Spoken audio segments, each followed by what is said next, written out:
क्या योगी मोदी के इन दो नारों ने बीजेपी के लिए 2029 तक का एजेंडा सेट कर दिया है? क्या आरएसएस भी अब मान चुका है कि यही दो वाक्य जो होंगे वो सूत्र वाक्य बनेंगे बीजेपी के लिए? ऐसा क्यों कह रहे हैं, इसके लिए आपको पूरी ये रिपोर्ट सुननी होगी। महाराष्ट्र, झारखंड में विधानसभा के चुनाव चल रहे हैं। यूपी में भी 9 सीटों पर उपचुनाव होने हैं। अब सिर्फ 4 दिनों का वक्त बचा है। 20 नवंबर को चुनाव होना है। सीएम योगी से लेकर अखिलेश तक धुआंधार प्रचार में लगे हैं। सपा जहां कुंदरकी, सीसामऊ और करहल जैसी अपनी गढ़ को बचाना चाहती है, तो वहीं बीजेपी 9 की 9 सीटें जीतने की कोशिश में लगी है। लेकिन कई सीटें चूंकि मुस्लिम बाहुल्य वाली हैं, इसलिए इन सीटों पर बड़ी तैयारी जरूरी है। लेकिन ये तैयारी कैसी होगी? क्या इन सीटों को जीतने के लिए बीजेपी कोई सॉफ्ट लाइन लेने वाली है? क्या मुस्लिम वोटरों को लुभाने के लिए पार्टी कोई अलग लाइन तय करने वाली है? उपचुनाव से तुरंत पहले आरएसएस पार्टी संगठन और योगी सरकार के बीच लखनऊ में एक बैठक होती है। उसमें बीजेपी की आगे की रणनीति पर चर्चा होती है। मुद्दा होता है कि 2027 और 2029 के चुनाव के लिए बीजेपी की क्या लाइन होगी। आरएसएस के सह सरकार्यवाहक अरुण कुमार संघ सरकार और बीजेपी पदाधिकारियों के साथ एक बहुत ही निर्णायक बैठक करते हैं और इसमें विधानसभा उपचुनाव के बाद बीजेपी के एजेंडे पर एक सहमति बनती है। इस बैठक में साफ हो जाता है कि बीजेपी अपनी राह से अब भटकने वाली नहीं है। पहले योगी और फिर मोदी ने जो एक नारे से कार्यकर्ताओं को राह दिखाई है, उसी को आत्मसात करते हुए आगे बढ़ना है। ये तय किया गया कि हिंदुत्व को मजबूत करने के लिए ही पार्टी और कार्यकर्ता पूरी ताकत लगाएंगे और इसमें आरएसएस भी पूरी ताकत से साथ निभाएगा।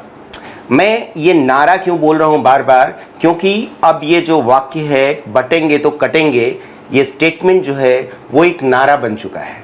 अब वो देखिए, हरियाणा विधानसभा चुनाव में जो उसके नतीजे देखने को मिले बीजेपी को, उसके बाद से ये बीजेपी कार्यकर्ताओं में एक जोश भरने वाला नारा साबित हुआ है। और अभी आप महाराष्ट्र पे देखेंगे तो योगी के बाद कई लोग अब इसको पीछे से दोहरा रहे हैं इस नारों को। जैसे देवेंद्र फडणवीस ने इसको दोहराया, कई महाराष्ट्र ही नहीं झारखंड में भी अब इस नारे को दोहराया जा रहा है, बटेंगे तो कटेंगे।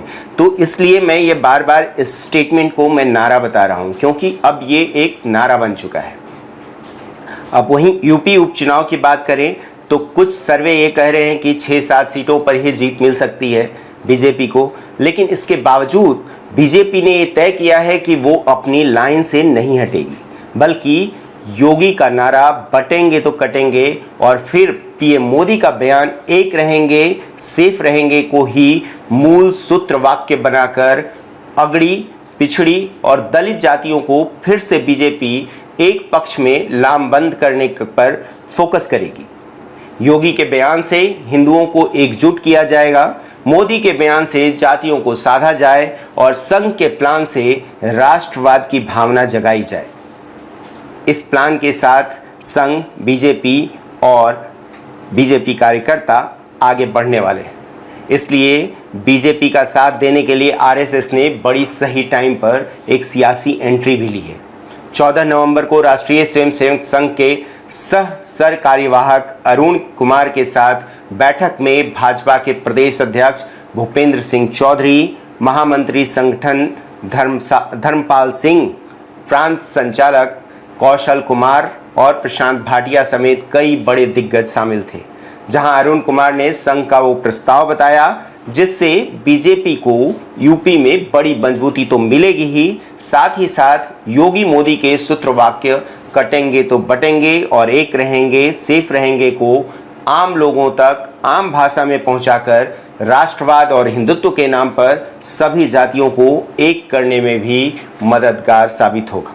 यूपी में सह संगठन मंत्री तैयार किए जाएंगे ताकि संघ बीजेपी का समन्वय बेहतर हो।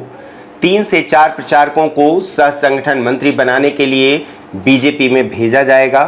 बीजेपी के संगठनात्मक कार्यों की क्षेत्र स्तर पर रोजाना समीक्षा की जाएगी। संघ से जुड़े कार्यकर्ता चुनाव के दौरान मतदाताओं को पोलिंग बूथ पर ले जाने में मदद करेंगे।